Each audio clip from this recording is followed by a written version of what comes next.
காற்று வந்து உன் குழல் கலைத்தால் கைது செய்வதென ஏற்பாடு.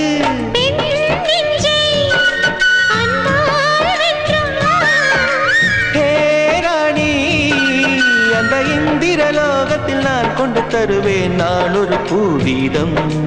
உன் அன்பு அது போதும்.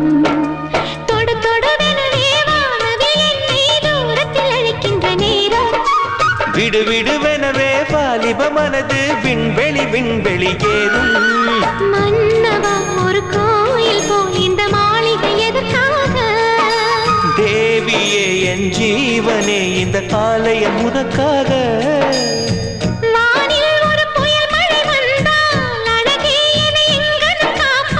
கண்ணே, உன்னை என் கண்ணில் வைத்து இமைகள் எனும் கதவுகள் அடைப்பேன். நான் சத்தியம் செய்யவா?